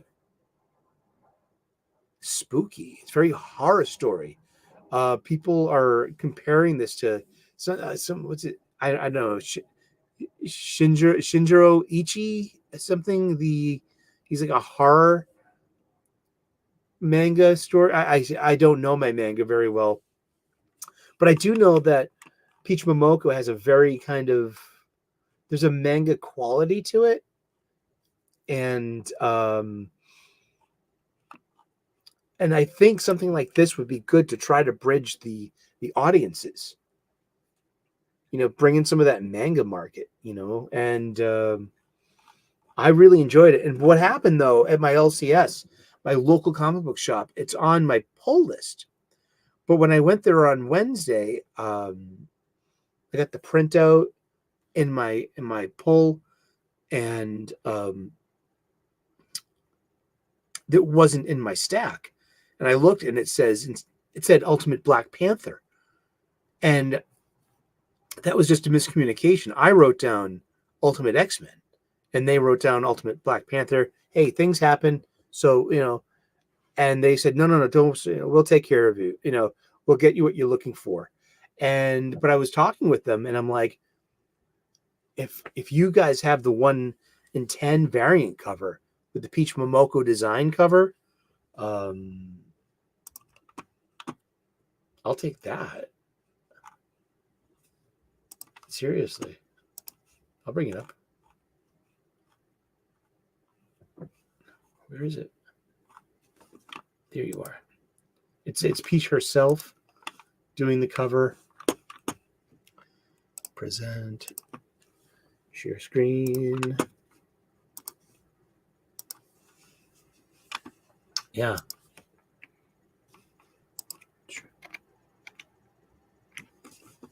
This is the variant. This is the 1 in 10 Peach Momoko design variant cover. This is armor. This is what she looks like. I mean, this is how she's going to look. That's her powers, basically, in a nutshell. And Peach Momoko is a perfect person to tell this story from this character's point of view. And then the ball will quickly roll down the hill, and there'll be more of this to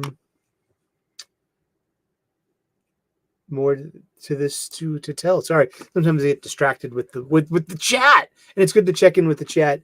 And AL says to Dwayne that she won't read X-Men anymore. They are not heroes.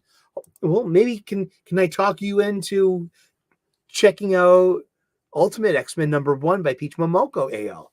Like it could be in. It will probably be due for a second printing any second now. Dwayne Muth said he dumped the X franchise after Hickman wussed out, and the replacement writers were absolutely terrible. I mean, seriously, I missed all that.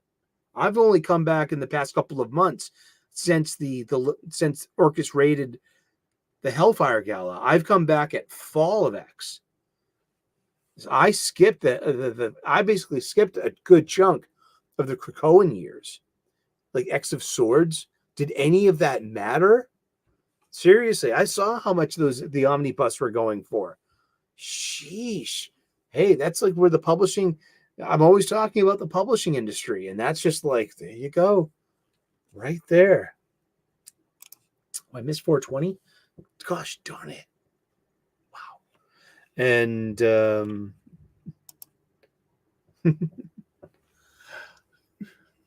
Ale. Dwayne says to Ale, I've been with the X-Men since Roy Thomas and Neil Adams with issues 60 and 61. AL says, I don't know. Wes and Drew didn't really like Ultimate X-Men.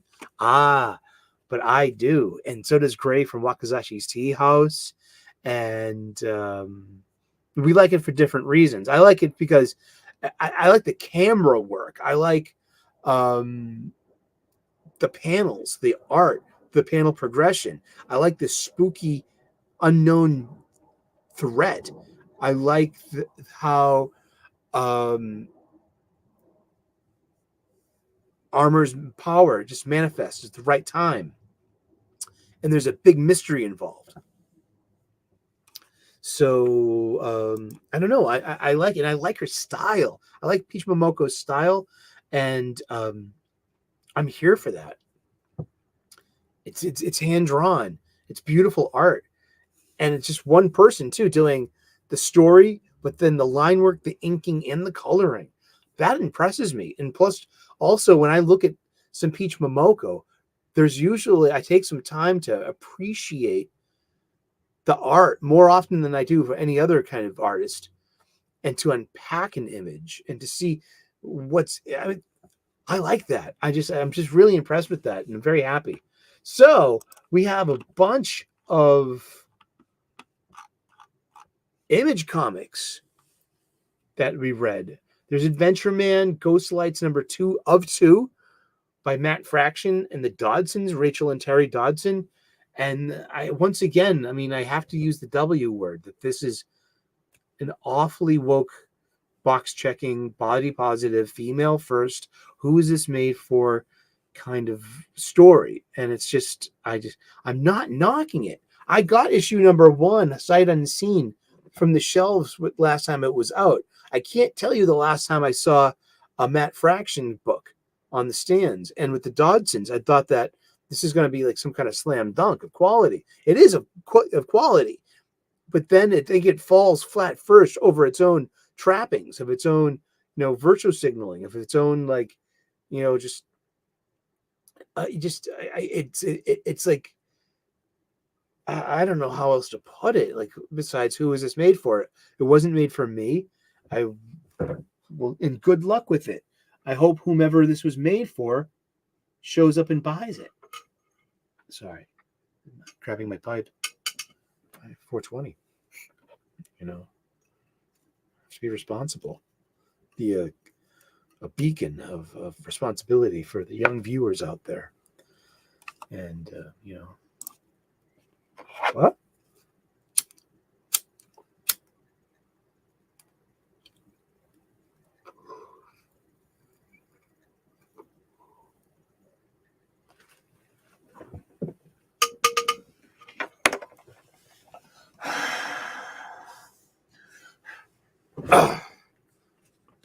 Can we get a motherfucking moment of silence for this chronic break? But Snoop Dogg said that. Shit. It ain't no fun if the homies can't have none. It ain't no fun if the homies can't have none. But you, baby.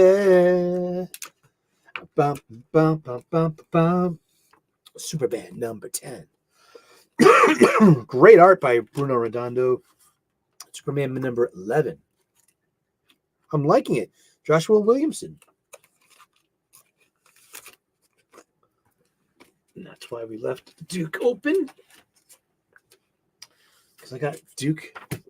Oopsies. Got Duke 2. I got this from Ewell Carter of Fantastic Comics of Berkeley, California. Love the Baroness. Oh, Baroness. Oh, Baroness. Okay.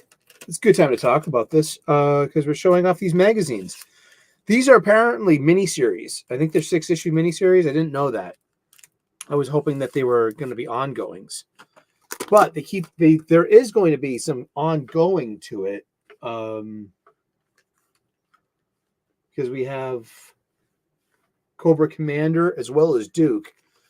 And after that, we'll have Scarlet and Destro. That's going to be cool. And, all right, so I was on Twitter and reading these so it was just announced this week that, yes, there'll be Scarlet and we got Destro by Dan Waters, and we got Scarlet by Kelly Thompson. Kelly Thompson's currently doing Birds of Prey over at DC Comics. I missed all of her X-Men stuff over on Marvel, and I'm thankful for that because, that's like, that's where I heard. That's who made Betsy Braddock Captain Britain. And but I don't mind Birds of Prey too much. And I also like it's Jeff into the Jeff verse. That was fun. I enjoyed that. Junior Baker. I'm a bit behind on Junior Baker. I think I'm just gonna it's gonna be one of those ones where I just have to wait till it's all done. I'm just gonna catch up on it in a little bit when it's all set. You've got Wolverine, Sabretooth Boar.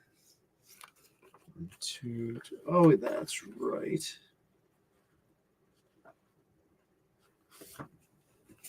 Yeah, Cobra Commander.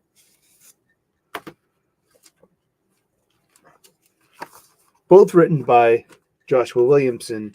Both will tie into the Transformers. This is the Energon universe.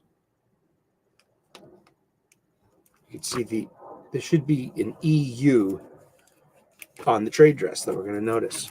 So, if you look at your Skybound Image stuff, it says EU. That's Energon Universe. EU. EU. There you go. I liked Neil Before Zod #3. I did. Let me get that. Oh, yeah. So, we got solicits for Scarlet and Destro, and I'm going to get them both because I'm a big fan of this G.I. Joe stuff, since I was a kid. And I click on some links there, and then I noticed that Kelly Thompson has blocked me on Twitter. I never had a negative interaction with Kelly. I say good things about her books when there's good things to say about them. Haven't read a lot of her books. The only thing I guess clear and near to negative I think I said was issue 5 of Birds of Prey. I didn't like that much because of the artist change. And then it was very much, it felt like Buffy season 5. You know what I mean? If I can see other works and current works, you know what I mean?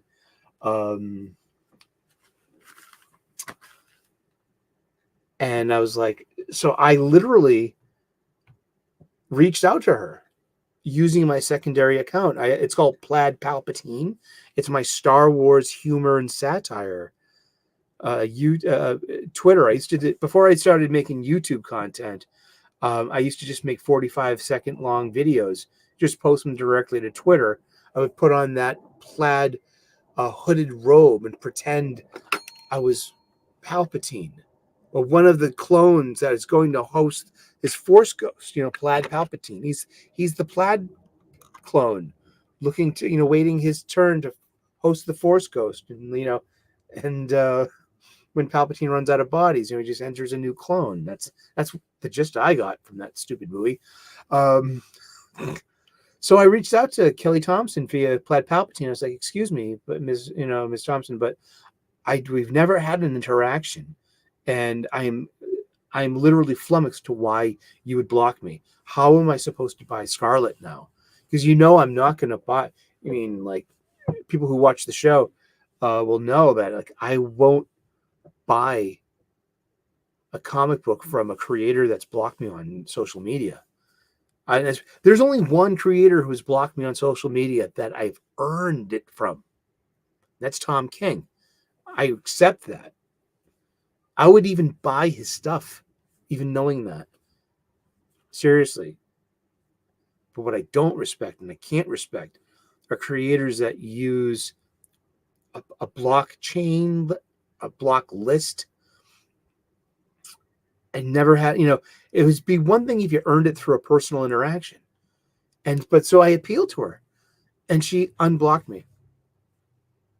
My primary Twitter. Yeah. And so I'm like, thank you, Ms. Thompson. And even Nerdy Girl Creates, Carrie, she was like, oh my gosh, you like your stuff too. And like, oh wow, she unblocked you. Good for you. And I'm like, thank you. And but she unblocked me. So I'm no longer blocked because you know that if you watch the show, you know this being blocked on Twitter is it's some weird sore point with me. And this time I didn't stand for it. This time I asked questions. I was polite. I never fell into anger, and I was just polite and matter of fact. And I was like, hi, I don't know why you would have blocked me, but it's like, and I got unblocked, and now I got no issue to buy her stuff, and especially the upcoming Scarlet G.I. Joe. And AL says that Kelly Thompson on Scarlet is worrisome. Please elaborate. And AL is covering our part of the show here. She reads Void Rivals, and she's very excited for where it's going. And so I dub you, AL. You keep us. You let us know what's going on in Void Rivals. That's one part of the Energon universe that I'm a little bit, scatterbrained on. I got one issue of that. It really didn't gel with me. So yeah, it was that was on the show notes. We were going to talk about Kelly Thompson. She blocked me on Twitter, and I stood up for myself. And you know what? I feel good about that. And I feel good about even giving Kelly Thompson Scarlet a chance.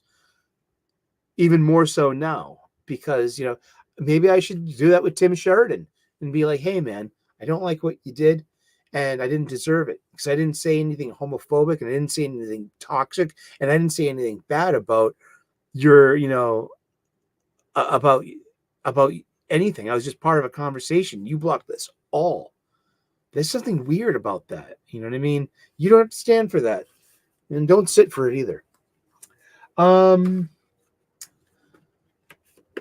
We lost a great this past week. The family of Dragon Ball Z, Dragon Ball Super creator, Dr. Slump, Nico Majin Z, and Chrono Trigger, the writer of that video game, Akira Toriyama, has passed away. He was 68 years old. And he'll be missed. He was writing Dragon Ball Super with the assists from an artist named Toyotaro. And I don't know. I don't care. I don't know about backing down. It's more of like I would have bought his stupid comic book. I'm a huge Green Lantern fan, and the gay story isn't going to scare me off. And and if done right, it could be a poignant story, And I even I just being part of that conversation in my sphere made me, just like nope. Oh, you're on a list. That's just wow. And Nini, okay. But yeah, we lost Akira Toriyama. The mangaka, the great mangaka. Yeah, I mean, I am a huge Dragon Ball Z fan, Dragon Ball fan. I got into Dragon Ball Z probably at the Toonami days. During the Frieza saga too. I mean, I was like, what is this? And there was already some kid at work that had a Goku Super Saiyan t-shirt. And we were really far away from Super Saiyan because over in Japan they're a season ahead, maybe even two. So what they're airing for for that Funimation dub, that legendary Dragon Ball Z cartoon that was on Cartoon Network's Toonami, and it introduced a couple of generations to what was been going on since 1986 over in Japan.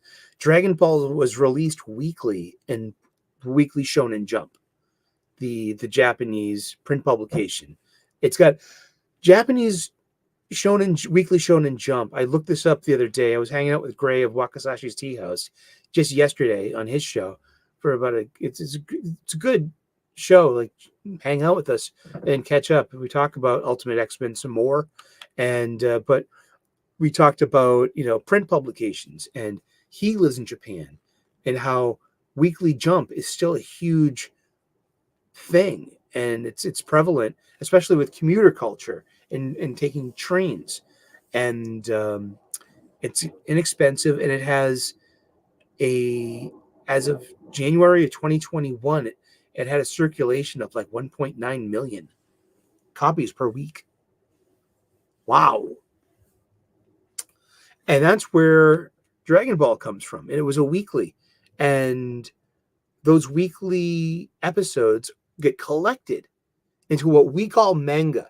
We call the Tankobon trade paperback a manga. And there were 42 of these called Dragon Ball. And it followed the antics of a little kid named Son Goku, who was a country bumpkin, and he grew up in the mountains. And he's alone because his grandpa, he had an adoptive grandpa, Son Gohan, and who had this hat that he gave. That he has this hat with a Dragon Ball on top of it, and Son Goku is as a special kid. He's super strong, and he has a monkey tail. And hilarity ensues. He meets a genius girl named Bulma, whose dad is a famous inventor, and who has got these really cool designs of all this cool little tech and mech and survival stuff, and something called a capsule, the Capsule Corporation from the Briefs family, and Bulma Briefs, the girl genius, and adorable beyond a teenage manga girl, and thus began Dragon Ball in the pages of Weekly Shonen Jump. And then literally halfway into the story, because we get to see Goku grow up and develop a skill set. He goes from being a child to a handsome teenager, and where he meets the girl that he's betrothed to at a young age comes back, and she's beautiful, and she's grown into womanhood. That's Chi-Chi. And the Ox King's daughter, who knows her own style of kung fu. It's great. This Dragon Ball is amazing. Oh gosh, God bless you, Toriyama-san. Literally halfway through Dragon Ball, it becomes what we know as Dragon Ball Z. At volume 17 of the Tankobon, that's when it kicks into the time break, the time lapse, and we have the reunion at Master Roshi's house, at Kami House, and Goku brings his little 3-year-old son, Son Gohan, and who's got a tail, like his old man did. And Krillin says, Goku, Gohan has never really looked at the full moon in the nighttime, has he? And Goku goes, no, Krillin, we go to bed pretty early in our place. Just cute little moments, man. And that's when begins the Saiyan saga. And the whole game changes in Dragon Ball. And it becomes the super alien hyper fight, level up, flying, throwing chi bolts ever since. And what you know is Dragon Ball Z. So there are 42 manga known as Dragon Ball. And they were all written and drawn by Akira Toriyama.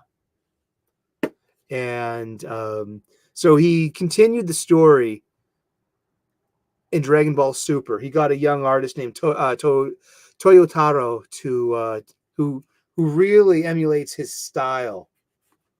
This is manga. This can be put right next to your old Dragon Ball.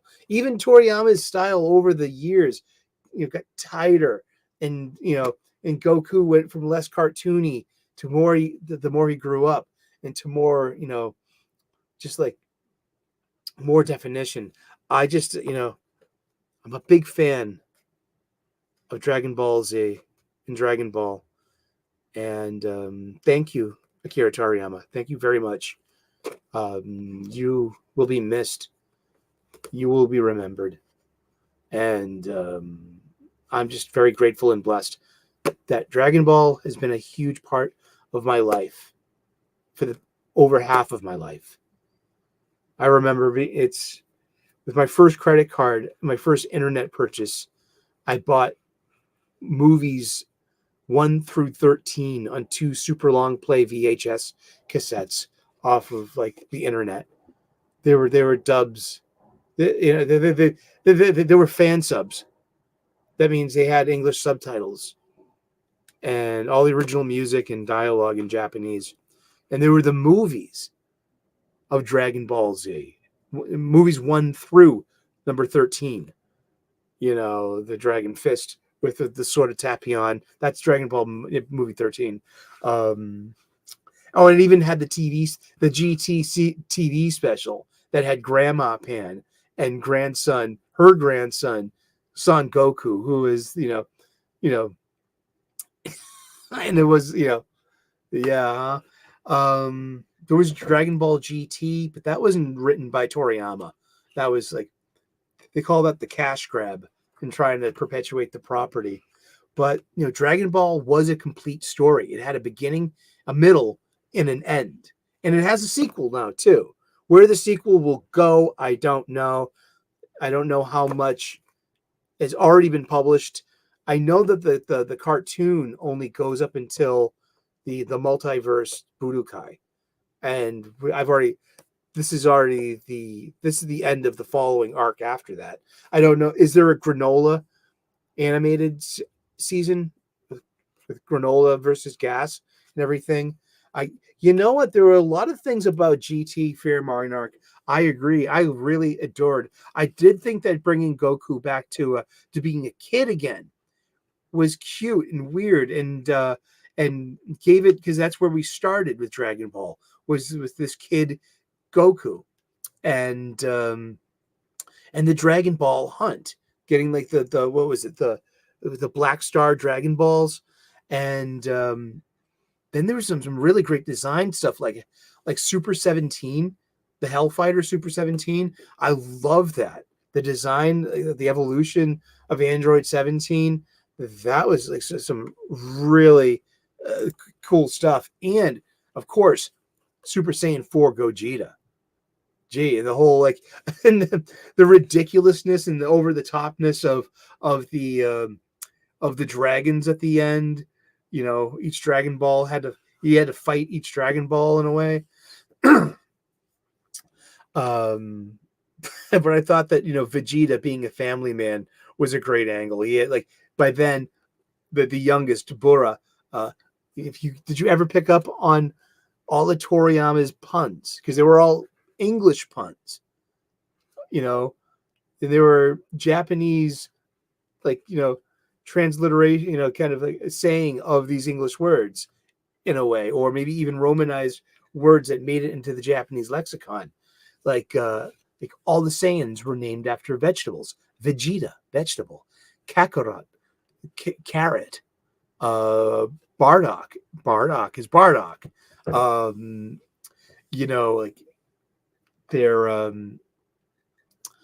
You had like Piccolo, and Piccolo's minions were all named after musical instruments. You have the Capsule Corporation. You have Dr. Briefs, and you have Bulma, which was Baruma. It's not Bulma, it's Baruma, and which is bloomers, panties, trunks, Trunks are another name for like briefs, underwear. Bura was bra. Yeah. So there was a lot of good stuff about GT. And oh gosh, and I played that Dragon Ball Fighter Z game on PS4. Really kept me in company during lockdown 2020 when I was on furlough and we all had to stay in for months. And I fought people all over the world, but especially North America. And North American lobby number 1, right? You ever fight Reverend Sully? That's me. And the 3 Vegetas. And that's how I roll. And definitely Team Vegeta. And I hope this has an ending. I hope this has a resolution. Because regular Dragon Ball went 42 manga, and it had a beginning and an end. It ended with Goku defeating Buu. Buu being reborn as a human, being Oob. And Goku deciding he's going to train the Earth's most mightiest mortal. Because he's going to need to know with all that power he's got. And it had a nice ending. And Goku is just such a nice guy. And Goku has this amazing power of turning his enemies into his friends. And he started off with Ma Jr., Ma being demon, the demon Piccolo, the green Namek. We ultimately will find out is from the planet Namek and was all of Kami's worst qualities that he expunged, and it made the demon Ma, who went as also, you might know, as King Piccolo. And then King Piccolo made another version of himself, the Namekian way of duplicating. We find out, well, he made a younger version of himself, Ma Jr., Demon Jr., Piccolo Jr., or who you and I know as Piccolo. Gohan Sensei, Goku's rival, and eventual best friend. And who else? Vegeta, King of the Saiyans. I am Prince of the Saiyans once again. And, well, the current iteration of Goku, see, Toriyama himself went back and redacted Goku's origin, and that he had parents that loved him, and he was in a birthing chamber and shot up into space, and that was in the Broly movie, the Super Ball. That was Dragon Ball Super Broly, because I have that, and I don't have Superhero yet. I'm waiting for the price to come down. But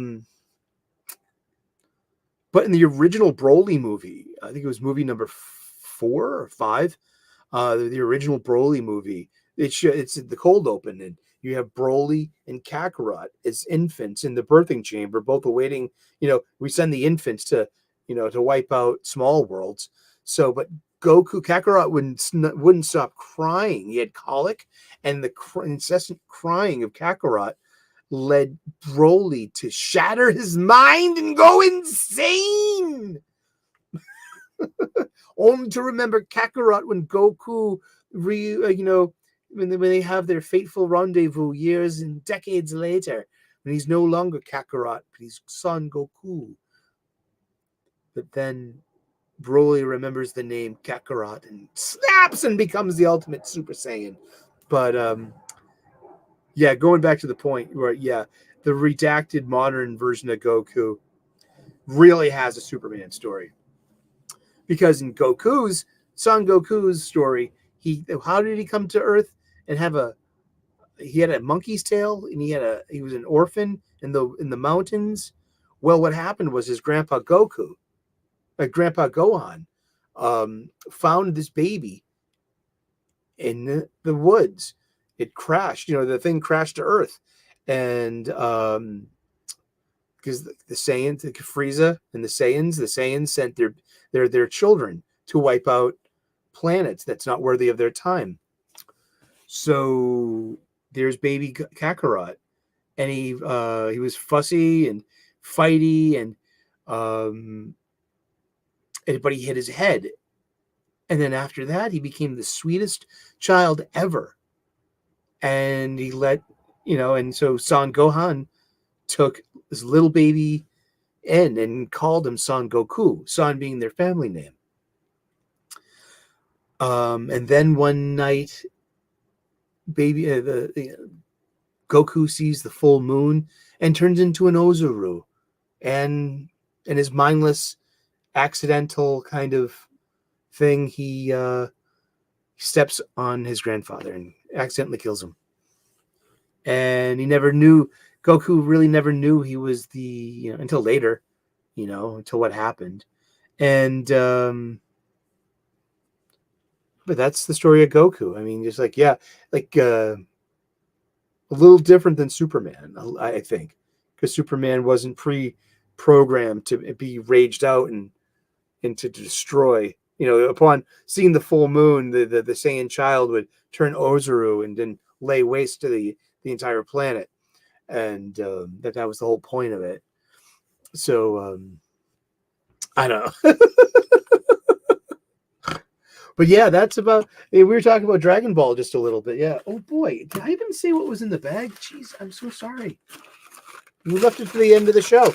So here's the bag of funny books I got at my local comic book shop this week. Dun dun dun. What's in the bag? This is the ubiquitous brown paper flat bag that we get from our local comic book shops. Sometimes we even get plastic bags that has something nifty on it, such as Free Comic Book Day for a Saturday in May. Coming up in just about less than 2 months, it will be Free Comic Book Day. And I wonder what I'll be getting. Let's see what's in the bag. Well, this is my bona fide pull list plus whatever I see on the shelf. And this is where I found out how we had a communication error, and we fixed it too, because I was offered and accepted the 1 in 10 design variant of Peach Momoko's Ultimate X-Men #1, which is waiting for me. I'll pick up on Wednesday. What's in the bag? Let's see. Dun, dun, dun. In my bag with my pull, they put in 2 pieces that this is like a issue length publication from DC Comics, and it's solicits, and this is for May of 2024. So these are like the solicit. This is here's a Damian Wayne 5-issue Black Label coming out starting in May by Juni Ba. We have, what's inside. Graphic novels, collected editions, House of Brainiac, Across the Multiverse. Yeah, this is just, it's pretty cool. Yeah, it's just previews. Ain't that cool? And they're bringing Primer back. Primer issue 3. So Primer's going to have an issue #1, any second now, probably. We'll be talking about Primer. This will be Primer Volume 2, I believe. But also, this was quite a sight for sore eyes. So check it out. Comic shop news. Dude, this has been going on since I was a kid. And this is what you would back then it was on newsprint. And this is what you would get, your brown paper bag. And it would have your checklist in there and your copy of Comic Shop News, which had a small checklist on it, and it was just about solicits. And then you had articles, he's is this an interview with Brian Azzarello? But no, just an article.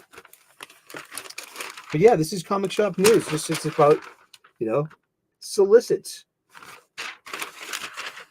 And this is so before we had the internet. Oh, wow. Look at that ad. Kool-Aid video game. Kool-Aid Man video game. Here's a sneak preview of the new Kool-Aid Man video game cartridge for your Intellivision or Atari 2600 game system. What is that about? Is that just there for...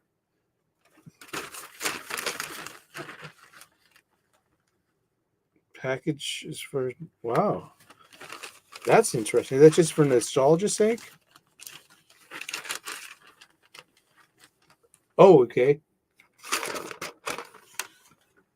Kool-Aid Man Comics. Oh, wow.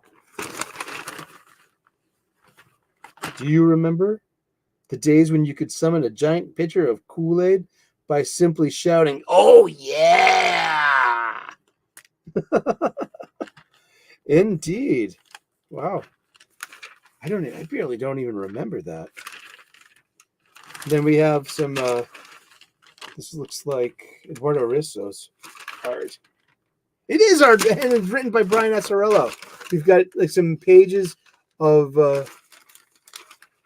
preview art from an upcoming distillery from Brian Azzarello and often artist battery member Eduardo Risso. Both of them who I got to meet at Wicked Boston Comic Con. So this is called The Blood Brothers Mother. And be sure to solicit this by March the 17th. In stores May. So if you want your copy, get it now. Sign up for it now. I love it. I usually love Azzarello and Risso. They're a good battery. What did we buy this week? Well, what was in my stack from the previous week was Duke number 3. I had gotten an issue off the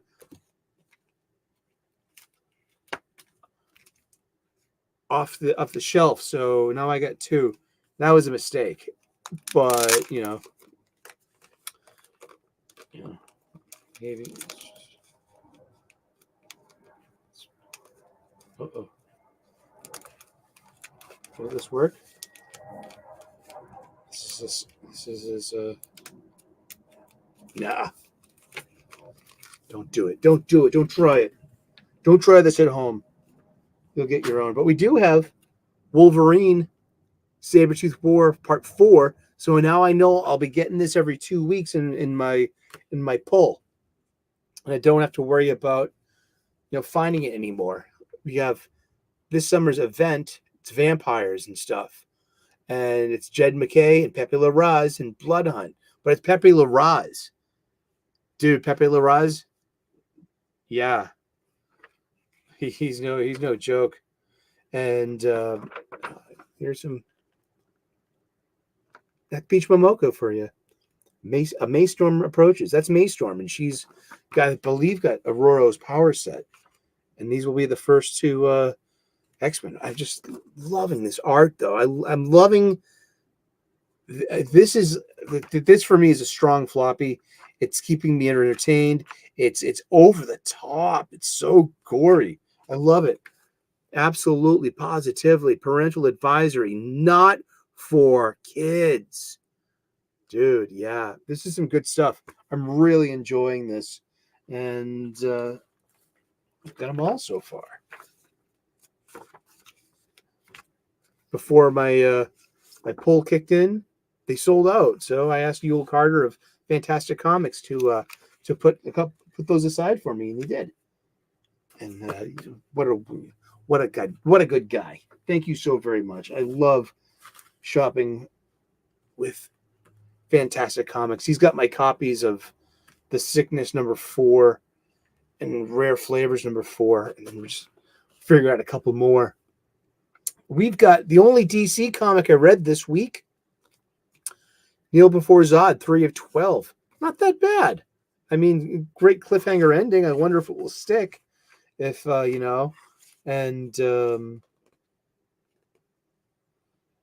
because that's got a lot of ramifications for the House of Zod, indeed. But like I said, it's 3 of 12. So this is what, the end of Act 1? Is it? I mean, would it be fair to have a 3-act structure superimposed on this? The Sickness is wild, and like it's something I call a comic book. Like it's under everyone's radar, and it's just about pure merit, buzz, and availability. I mean, I'm happy that I'm able to have got. It's only 5 issues long, I think, maybe 6. I think it's 5, So there's only one left, but I've been able to get 1, 2, 3, and now I got 4 put away for me. But I'm going to have to special order Sickness 5 though, because it's just very hard to find. But it's so, yeah, it's exactly American Junshi, exactly. And this is that's whom also Peach Momoko is being compared to.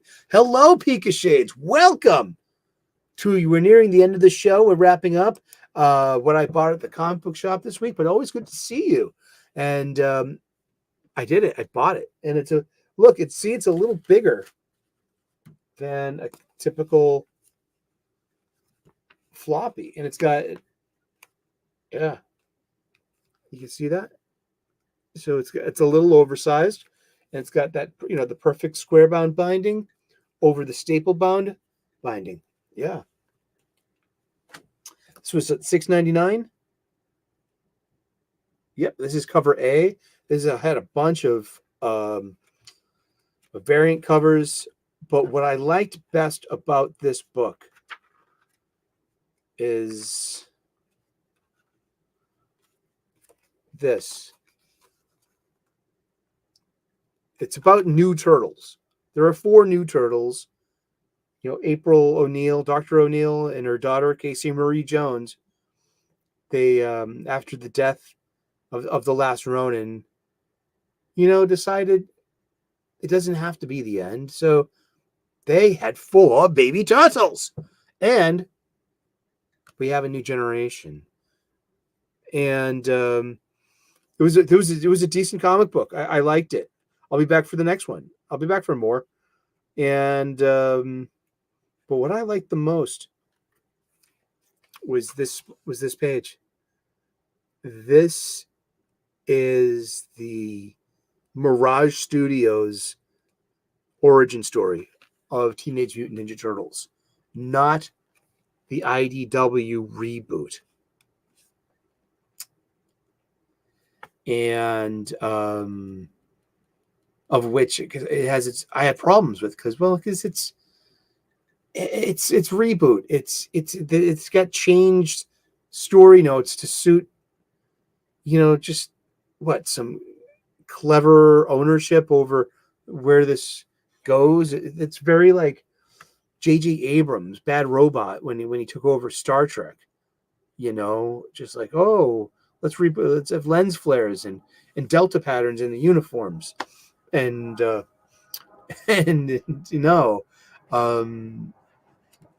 I'm a fan of Teenage Mutant Ninja Turtles going back to high school and middle school, like in 87 and 88. That's when I started. I pretty much read between issues 14 and 30 for about 2 years, buying it at my local comic book shop, specifically New England Comics in Quincy, Massachusetts, the old store where it was in the Rotary. Ancient history. But yeah, I mean, overall, I like this book. And,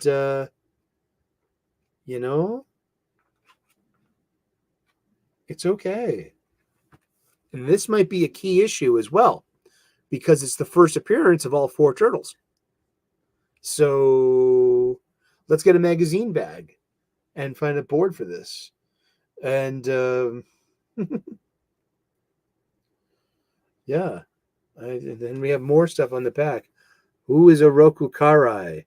Fiery battle to reestablish the Foot Clan. Is that like the new Shredder? It has to be a girl. Yes, it has to be a girl. Everything has to be about girls. Everything's girl. Everything's girl. Girls. We want to tell them that you love them. Girls. Yes, that's right. Tell them that you love them. Tell me that you need them. Tell me that you want to. Girls, they tell you that you love them. Girls, they're soft and they're warm when you hug them. Girls. That's, well, like I said, Dwight Twilley's 1984 opus. Girls. In heavy rotation on MTV for about a month. But thank you so much for tuning in today for the comic book review show. And we got to talk about Akira Toriyama a little bit. Thank you so much for that. I mean, I love Toriyama and his impact on me as just a fiction fan and a fan of heroes and a fan of these this superpower thing and kung fu and achievement and leveling up and making enemies friends. It appears they've almost got Frieza on their side. Almost. Frieza's still a complete bastard, but that's been great. But he's just like, he's almost on Goku's side. It really is. And thank you so much for tuning in. Tune in again on Wednesday at 4 p.m. U.S. Eastern, where it's preview day, where we're going to go to our local comic book shop. We're going to pick up our pull lists. We're going to see what's on the shelves. We're also going to buy some supplies if we need them, aren't we? You need some bags, you need some boards, you need some boxes. Well, go to your local comic book shop and spend your money there. They need the patronage. They're local businesses. They're mom and pop brick and mortar shops, independent bookstores. I'm a big fan of my local comic book shop and the other shops in my area. But if you don't have a local comic book shop in your area, try Yule Carter at Fantastic Comics in Berkeley, California. His information's in the description of this show. And that's your business with him, but it's not a paid advertisement. I'm a customer of his and his friend. So if let's send business his way. He is a local comic book shop and an independent bookstore, and on the other side of the country. And he's one of my LCSs. So thank you so much. God bless. Namaste. Good luck. We will see you again in those funny pages. Please smash that like button and hit that subscribe button. Thank you so much. Tell a friend, bring a friend next time, especially if she's single. Cheers. Bye-bye.